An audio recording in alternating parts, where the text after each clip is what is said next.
Bienvenidos al capítulo de trauma de tórax. La evaluación y manejo inicial de los pacientes que han presentado traumatismo torácico consiste en identificar dentro de la revisión primaria aquellas entidades clínicas que amenazan la vida de forma inmediata, obligando al médico a intervenciones tempranas que busquen una adecuada oxigenación. Tales lesiones las describiremos a continuación. La permeabilidad de la vía aérea debe ser la prioridad número 1 del médico, permitiendo reconocer la presencia o no de cuerpos extraños, la presencia de estridor laríngeo o cambios en la voz del paciente que hagan pensar en una probable lesión laríngea. Asimismo, establecer el riesgo de obstrucción de la vía aérea como en el caso de los pacientes quemados, que con el paso de los minutos posterior al trauma, el edema lleva a compromiso y obstrucción completa de la vía aérea comprometiendo la vida del paciente. Es por esto que nuestro objetivo será mantener una permeabilidad de la vía aérea, asegurando un adecuado intercambio de aire. El neumotórax a tensión se presenta cuando existe una pérdida de aire mediante un mecanismo de válvula unidireccional, lo que facilita que el aire que escapa del pulmón se acumule en la cavidad torácica, comprimiendo el parénquima pulmonar y desviando las estructuras del mediastino, comprometiendo así la estabilidad del paciente y poniendo en riesgo la vida del mismo. Es importante recordar que su diagnóstico es clínico y nunca esperar confirmarlo con radiografías que atrasen el manejo definitivo. Los hallazgos al examen físico son manifestación de una alteración del retorno venoso. Es así como encontraremos incurritación yugular, timpanismo, la percusión del tórax comprometido, hipotensión, taquicardia, entre otros. El tratamiento debe iniciarse con la descompresión mediante la colocación de un gel corto y de gran calibre a la altura del segundo espacio intercostal con línea medio clavicular del lado comprometido. Una vez se descomprima la cavidad, se procederá a colocar una toracostomía cerrada. El neumotórax abierto corresponde a un defecto en la pared torácica mayor a los 2/3 del diámetro de la tráquea, lo que facilita la entrada del aire a través del orificio traumático y no por la vía aérea dada la menor resistencia. Esto es denominado herida soplante y debe ser corregida inicialmente colocando un sello con gasas vaselinadas o Biaflex fijándolo en 3 de los 4 bordes, convirtiendo el orificio en una válvula unidireccional. Posteriormente se realiza el paso del tubo de tórax y cierra la herida una vez se descarta la presencia de heridas mayores.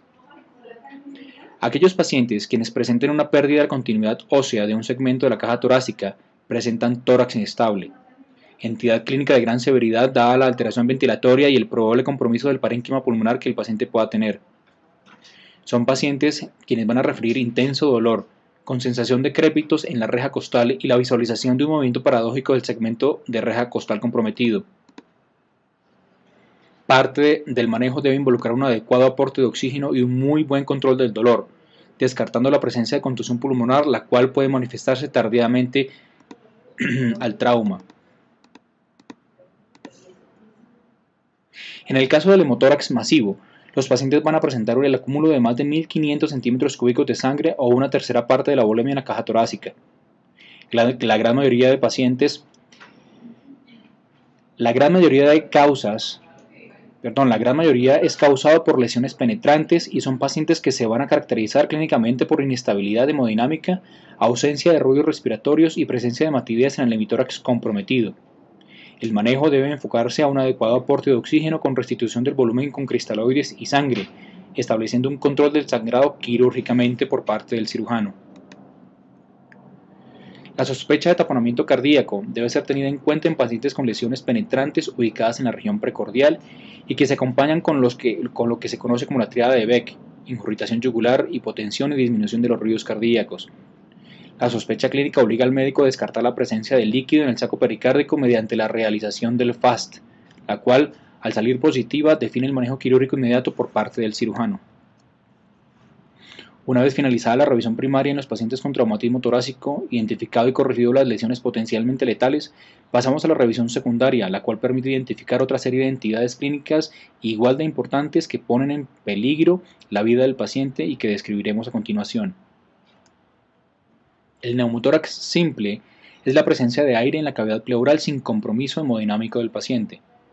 La gran mayoría es por trauma penetrante y se va a manifestar con disminución de los ruidos respiratorios e hiperresonancia del hemitórax comprometido. El tratamiento se basa en la colocación de un tubo de toracostomía cerrada del lado involucrado. La presencia de sangre en la cavidad pleural se denomina hemotórax. Generalmente es causado por lesiones en el parénquima pulmonar o por lesión de vasos intercostales. La disminución de los ruidos con matidez es lo característico en estos pacientes cuyo tratamiento consiste en drenar la sangre acumulada con la colocación de un tubo de toracostomía cerrada. En pacientes con trauma cerrado de tórax es de gran importancia descartar la presencia de contusión pulmonar. Son pacientes que van a manifestar disnea, hipoxia con alteraciones gasimétricas y en radiografías que obligan al médico a mantener un estricto seguimiento clínico definiendo la necesidad de ventilación mecánica y siendo prudente con el aporte de líquidos intravenosos, lo que puede llevar a un edema pulmonar fácilmente. Una de las lesiones de mayor dificultad para el diagnóstico es la lesión del árbol tráqueo-bronquial, la cual se puede manifestar mediante la presencia de hemoptisis, enfisema subcutáneo o la presencia de neumotórax a tensión, el cual no corrige con el tratamiento ya explicado anteriormente. El diagnóstico debe hacerse con la clínica y apoyándose con radiografía, tomografía o fibrobroncoscopia. El tratamiento se define dependiendo de la magnitud y ubicación de la lesión. El traumatismo cardíaco por mecanismo de trauma cerrado es poco frecuente pero desafortunadamente letal, dada la severidad de los daños en el parénquima cardíaco o en el mecanismo valvular. Son pacientes que van a presentar compromiso hemodinámico, falla cardíaca severa y aguda posterior al trauma, con alteraciones de la conducción y arritmias. El diagnóstico debe involucrar la realización de un ecocardiograma bidimensional y el seguimiento estricto ante la posibilidad de arritmias en las horas siguientes al traumatismo. La ruptura traumática de la aorta es una entidad en la gran mayoría de pacientes mortal. Aquellos que logran llegar a un servicio de urgencias presentan hematomas contenidos que se ubican generalmente a la altura del ligamento arterioso. Es de alta sospecha clínica dada el mecanismo de trauma. El médico de urgencias puede sospechar este tipo de lesión por la presencia en la radiografía de tórax de los signos descritos en la diapositiva. La presencia de lesiones traumáticas del diafragma generalmente se presentan del lado izquierdo. Son más frecuentes en traumas penetrantes y pueden no identificarse inicialmente con el tiempo terminar siendo una gran hernia diafragmática. La sospecha de esta lesión debe realizarse ante la presencia de sondas nasogástricas en tórax o por la presencia de órganos intraabdominales en la cavidad torácica. El tratamiento es quirúrgico mediante el abordaje bien sea por toracoscopia o por laparoscopia. Por último, las lesiones transmediastinales son producidas por proyectiles de arma de fuego en su gran mayoría, comprometiendo estructuras de forma simultánea y como corazón, grandes vasos, esófago o tráquea. El abordaje de estos pacientes debe mantener la secuencia de la ABCDE y el manejo debe establecerse dependiendo de la estabilidad del paciente. Son consideradas lesiones de alta mortalidad.